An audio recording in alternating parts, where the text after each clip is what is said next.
Alors bébé, tu es une autrice afroféministe, une fakir, une salope heureuse, une pute cultivée, une autrice afroféministe. Incroyable, bravo bébé, merci d'être là aujourd'hui. Tu es d'ailleurs la première fakir du Zazémistan. Super.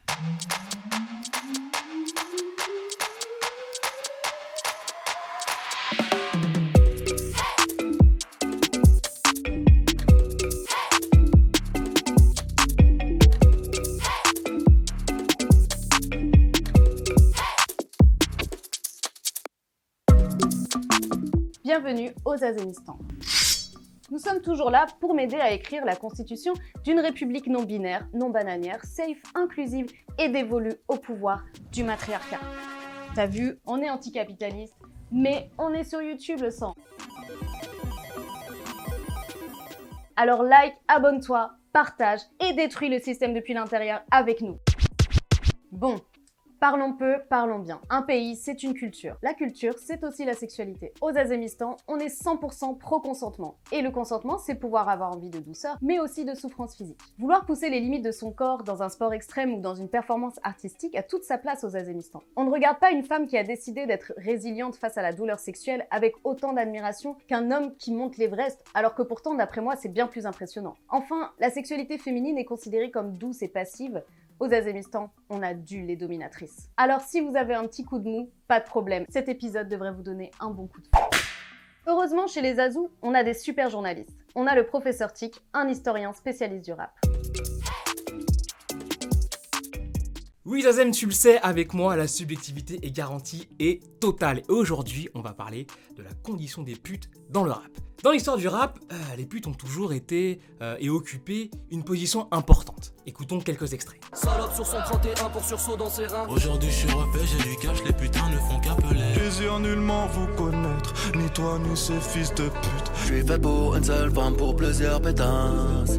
Tu l'auras remarqué que cela tourne autour de deux principales utilisations. Soit on est une salope, soit on est l'enfant de l'une d'elles. Alors comment peut-on interpréter ces faits et comment expliquer une telle surabondance de salopes dans le rap? Si on prend l'exemple de Caris, qui est dans son ode aux salopes nous dit « La Gola, c'est peut-être une fille bien, mais on préfère les chouins. Chouins. Chouin, pour nos amis boomers, une chouin, sachez-le, c'est une façon de dire salope en argot ivoirien. Un peu de culture, c'est cadeau, ça fait plaisir. Il semblerait que Caris préfère les salopes que les filles à papa. D'ailleurs, on le sait bien, les filles à papa vont au paradis, alors que les salopes vont partout. Elles suscitent donc à la fois haine et attirance, dégoût et fascination sucrée-salée. On peut donc dire que nos philosophes contemporains, que sont les rappeurs, sont en quête de femmes qui leur ressemblent. J'en appelle à une rappeuse qui éclate tous les philosophes et qui n'a jamais eu la langue dans sa poche. Il s'agit de Shai. Entre C'est guillemets. pas parce que t'es sexy que t'es une fille facile. Exactement, faut En qu'il plus, les arrive. mecs, c'est les plus grosses chouins.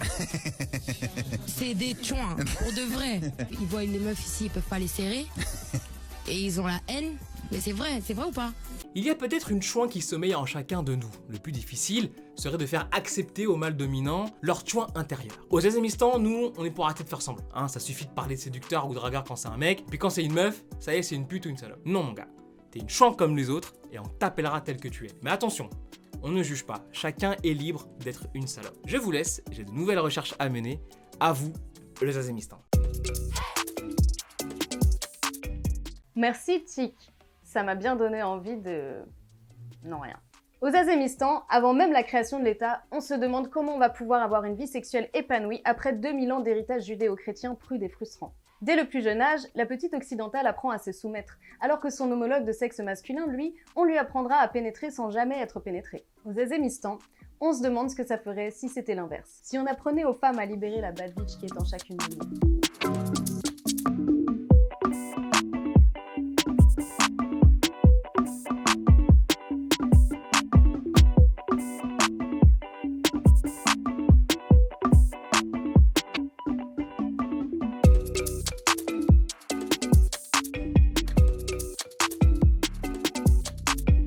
Tout d'abord, on va parler de la performeuse que tu es. Tu t'es cousu les lèvres devant le Panthéon. Est-ce que tu peux nous raconter un peu le contexte de cette performance et qu'est-ce que tu voulais dire par là? Alors, dans la performance où je me suture les lèvres, c'est une performance qui s'appelle Sujet-Objet et qui dénonce la silenciation des travailleuses du sexe par le gouvernement, par aussi les mouvements féministes. Donc, ce geste de se coudre les lèvres, c'est un geste symbolique pour signifier la silenciation que toute toutes les travailleurs du sexe, qu'elles soient prostituées ou qu'elles soient escortes ou qu'elles soient traditionnelles, enfin voilà, subissent quand elles essayent de s'exprimer et de dire qu'en fait, elles sont pas misérables et qu'elles font ça par choix, quoi. Je trouve que c'est totalement révolutionnaire de se réapproprier la douleur, surtout en tant que femme. C'est pas comme si on était des fragiles, alors qu'on saigne tous les mois et qu'on sort des enfants de nos chattes. Et c'est quoi, toi, ton rapport à la douleur physique et psychologique? Du coup, en étant fakir, j'ai un rapport assez spirituel à la douleur en règle générale. Je lui donne un sens différent que juste de la souffrance. Donc c'est ça qui est intéressant et que j'essaye de laisser transparaître un peu dans mes perfs, c'est de montrer qu'il y a d'autres façons possibles de gérer la douleur. Elle peut être empouvoirante comme elle peut être une souffrance, mais ça reste finalement un choix, quoi. Et donc toi, t'es déjà hyper libre alors que t'es quand même encore très jeune et tu t'assumes complètement. Qui sont tes meilleurs alliés, ceux qui te soutiennent le plus? C'est une très bonne question, ça. Je pense que ce sont les personnes en général qui suivent mon travail artistique d'abord et qui trouvent ensuite le fil conducteur dans le travail du sexe. Généralement, les personnes qui sont fans d'abord de ce que je peux faire dans le porno et tout vont pas forcément avoir un regard assez poussé sur le reste de mes activités. Les personnes qui sont vraiment au-dessus de mon œuvre artistique, généralement, sont celles qui vont me soutenir le plus. Aux Azémistan, on va bien sûr faire une chaîne de porno féministe. On se demande encore comment on va l'appeler. Mais d'abord, est-ce que tu pourrais nous expliquer qu'est-ce que c'est le porno féministe? Alors, le porno dit féministe ou queer, la plupart du temps aussi, ça va généralement ensemble. C'est un porno qui montre tout type de corps, qui montre tout type de sexualité, qui est pas hétéronormé, qui montre pas juste les désirs des hommes, mais vraiment les désirs de toutes les personnes qui constituent notre société, quoi. Et qui raconte des histoires généralement un petit peu moins bateau que genre le plombier, etc., quoi. Et il y a un aspect aussi éthique, non, dans l'industrie du porno féministe? Oui, il y a un aspect éthique parce que du coup, l'industrie pornographique dite mainstream, la populaire, celle qu'on connaît le mieux et celle qui est souvent décriée, généralement au niveau des salaires, au niveau des cachets, c'est pas forcément... Disons que le travail n'est pas payé à sa valeur, en fait, juste. Le travail des performeurs, notamment, c'est souvent les boîtes de production qui se font le plus d'argent. En plus, il n'y a pas de tous ces délires de royalties et tout, il n'y a pas ça. Quand tu tournes dans le porno mainstream, tu fais ta prestation une fois, t'es payé qu'une fois, et généralement un salaire assez petit. Dans le porno dit féministe et éthique, du coup, va y avoir vraiment une volonté de bien rémunérer les performeurs, en plus que toutes les personnes qui vont participer à la création. Alors toi, comment tu apprivoises la douleur? Alors, il y a plusieurs techniques. En fait, être fakir, on voit souvent que l'aspect scénique et les performances, mais c'est vraiment une façon aussi de vivre, hein, une façon d'interagir avec son corps. Donc, il y a des techniques de respiration aussi qui permettent de bien gérer la douleur. Tu parlais juste avant du fait qu'on donne la vie, qu'on accouche. La respiration est très importante pour surpasser la douleur pendant l'accouchement, mais c'est pareil pour toutes les douleurs, en fait. On peut développer des techniques de respiration pour mieux la supporter. Et il y a aussi la méditation qui aide beaucoup. Et ça, c'est des routines à avoir pour être bien centré. Ouais. Ok, on retient tous tes conseils. Tu dis que ton corps, c'est une enveloppe et que tu le sacralises pas, il me semble. Mais est-ce que tu as quand même est-ce que tu as des limites, en fait, par rapport à la douleur? Est-ce que tu as déjà expérimenté un moment où tu t'es dit non, là, c'est trop? Pas encore, en tout cas pas volontairement. C'est ce qui, voilà, avec le fakir aussi, on a le contrôle sur ce qu'on se fait, vu que c'est auto-infligé. Donc on connaît ses propres limites en poussant au fur et à mesure. Mais pour l'instant, à chaque fois que je me suis dit tiens, je ferais bien ça, par exemple quand je me suis dit ça ferait sens de me suturer la bouche, je savais que j'avais ça en moi, mais bien sûr j'avais peur parce que je l'avais encore jamais fait pour la première fois. Et une fois qu'on l'a fait une fois, le corps a une mémoire et du coup on sait qu'on peut le refaire, c'est pas un souci. Okay. Qu'est-ce que tu conseillerais aux mecs qui se sentent agressés par le féminisme parce qu'on sent que ça les fait souffrir quand même?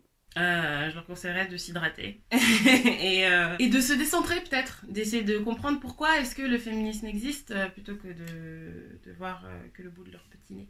Et est-ce que tu pourrais nous dire un petit mot sur les abolitionnistes? Je vais te dire plein de mots sur les abolitionnistes, pas forcément des gentils, mais oui, je pense que les abolitionnistes, elles devraient aussi se décentrer et arrêter d'avoir peur du sexe, arrêter de considérer que le sexe est une violence pour les femmes, cesser de se voir à travers justement le prisme hétéropatriarcal qu'elles dénoncent, parce que c'est un peu ça en fait, de dire que toutes les femmes sont violées, quand elles pratiquent la prostitution, c'est quelque part dire que toutes les femmes sont les mêmes, et c'est faire le jeu du patriarcat en fait. Donc je leur conseillerais de peut-être plus se masturber.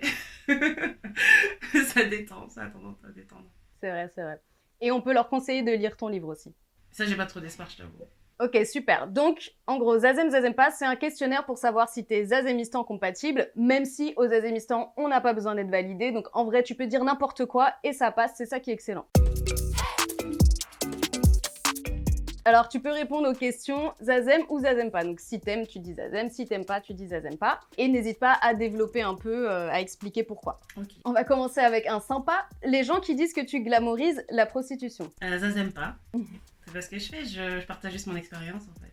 Et oui, c'est compréhensible que dans notre société actuelle, on ait du mal à entendre qu'il y a des putes qui font ça volontairement, qu'il y a des putes qui sont pas malheureuses, qui n'ont pas besoin d'être sauvées. Mais c'est ma vérité, donc je vais pas me censurer à cause de ces personnes. Et t'as bien raison. Cuisiner. Ça, j'aime.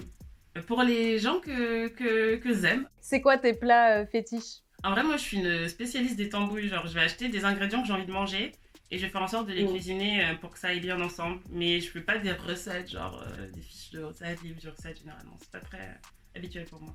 Le contrôle de l'accès aux sites porno renforcé pour les mineurs. Qu'est-ce que t'en penses? Zazem, mais je vois pas très bien comment ce serait faisable. Tout simplement parce que tout le monde a un smartphone et puis les mineurs connaissent mieux Internet que les boomers, donc ils sauront détourner ça en fait. Je pense qu'il faut éduquer sexuellement les ados et les enfants pour leur faire comprendre que bon, le porno ça existe et c'est pas la réalité, plutôt que d'essayer de leur cacher. Ouais, je comprends. OnlyFans. Zazem, j'utilise OnlyFans, je suis sur OnlyFans et c'est vraiment un complément de revenu cool. On a une complète liberté sur ce qu'on poste quand on est performeur ou performeuse. On est à la fois réal, producteur et performeur. Donc c'est une liberté artistique trop bien et on peut se faire des petites communes. Donc en vrai c'est bien. Je suis pour les fans. Pornhub en accès libre au premier confinement? Zazem pas. Parce que pendant cette opération de promo, en fait les performeurs qui postaient sur Pornhub n'ont pas été plus rémunérés par Pornhub, donc en fait leur contenu a juste été disponible gratuitement. Sans leur demander leur avis. Exactement, ouais, je trouve que c'est pas super cool. Nicki Minaj. Zazem, ouais. Je connais pas tant que ça, j'écoute pas tant que ça, j'écoute d'autres rappeuses plus, mais j'aime bien son esthétique, j'aime bien sa fougue. Le latex. Zazem, parce que j'ai une petite marque aussi de latex qui a pas fait long feu parce que ça m'a lassée. J'aimais pas refaire les mêmes pièces à répétition, en fait, j'avais pas anticipé ça.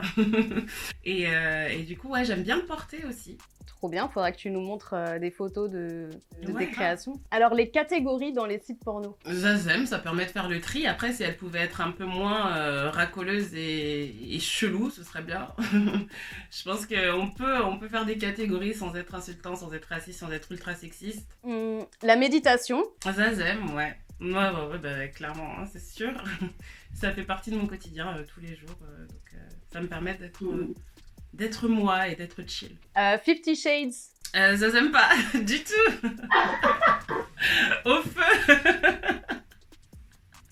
Alors vraiment, je ne sais pas par où commencer tellement j'aime pas. C'est de la désinformation qui est dangereuse, ce genre de contenu, ce genre de divertissement. C'est stigmatisant aussi envers la communauté BDSM dont je fais partie, parce que ça véhicule une image qui est fausse. C'est pas réellement comme ça qu'on pratique. Ça fait l'apologie vraiment du viol en fait, je pense, parce qu'il y a vraiment plein d'endroits où le consentement n'est pas éclairé. Où... Du coup, c'est très très dérangeant et c'est encore plus dérangeant que ça ait aussi bien fonctionné du coup. Ça prouve que ça a bien propagé tout un tas d'idées reçues qui sont vraiment pas cool. Pour tout le monde, à la fois les gens qui sont dans le BDSM et les gens qui n'y sont pas et qui veulent s'y mettre, quoi.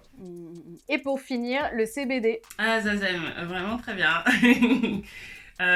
J'aimais bien la weed plus que le CBD avant, sauf que ça avait tendance un petit peu à me rendre toute raplapla, à m'empêcher d'être productive, à faire ce que j'avais à faire dans mes journées, quoi. Le CBD, ça me donne tous les avantages de la weed, bon, moins le high, donc voilà. Mais ça repose et puis ça permet aussi de, moi, pendant mes étirements ou mon yoga, d'être beaucoup plus détendue. Et c'est antidouleur aussi. Donc c'est bien pour les douleurs de règles et pour l'endométriose. Carrément. Et ben merci pour ce niveau de sincérité. Du coup, je pense que ton ouverture d'esprit et ta capacité de remise en question sont fortes. C'est pour ça qu'on te propose de te donner la nationalité Zazou, si tu y consens. Avec grand plaisir. Trop cool.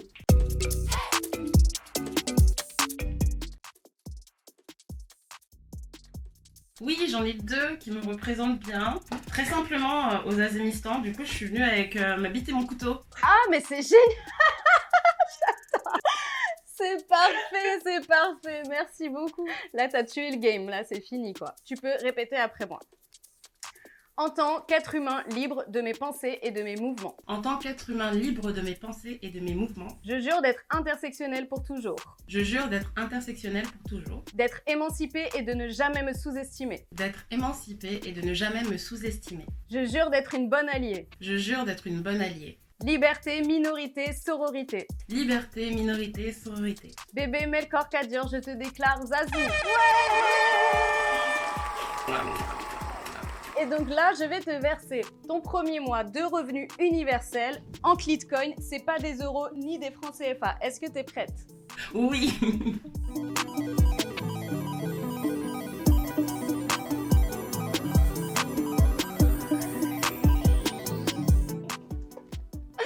Parfait.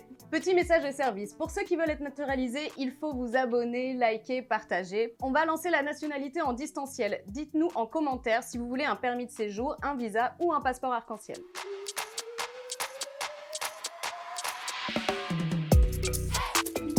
Alors bébé, dans ton livre « Balance ton corps, manifeste pour le droit des femmes à disposer de leur corps », tu conclus par un chapitre que tu as appelé « Mon monde idéal de salope ». Alors du coup déjà, est-ce que tu peux nous parler un peu de la réappropriation du mot salope? Alors du coup, pour moi, je m'inscris un peu dans une démarche qui a déjà été un peu testée et approuvée par d'autres mouvements, à savoir le mouvement queer. Tout simplement, pour commencer, ça a été un mouvement où le mot queer s'était utilisé contre les personnes LGBTQIA+, parce que ça signifie étrange et c'était censé les dénigrer.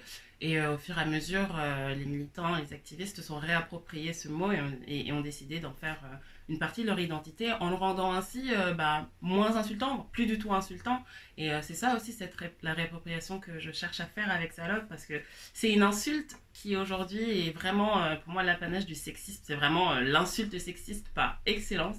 Le fait d'être désigné salope et d'avoir cette marque un peu d'impureté qui nous fait du mal, je pense, à notre dignité la plupart du temps. Une des solutions, c'est de se la réapproprier, parce que ce que ça signifie finalement, c'est quelque chose de descriptif. Et si on décide de ne pas juger les gens sur leur sexualité ou leur apparence, cette insulte ne veut plus rien dire, c'est juste un mot qui décrit, voilà, je peux dire je suis un peu salope dans le sens où je sors des clous en ce qui concerne les normes de respectabilité. C'est marrant parce que souvent j'ai l'impression qu'entre copines, on dit des trucs comme ça, qu'on dirait pas forcément, tu vois, à l'extérieur, du genre ah, j'ai envie de m'habiller comme une grosse pute ce soir pour aller en boîte ou des trucs comme ça, mais on le dirait pas forcément devant les gens parce qu'on va se dire ah, ça y est, ils vont croire que je sais pas quoi, ils vont se faire des idées. Oui, alors du coup, pute et salope, c'est pas tout à fait la même chose. Pute, c'est vraiment les prostituées, salope, c'est vraiment toutes les femmes qui quelque part font chier le patriarcat, quoi. Voilà, les putes, c'est des salopes les putes, mais c'est des putes en plus parce qu'en plus elles vendent. Donc là c'est différent, elles vendent des services sexuels. Pour le coup, ouais, j'ai l'impression qu'on parle déjà un peu comme ça, mais qu'il y a quand même toujours ce petit truc négatif quand on dit le mot, quoi. Carrément.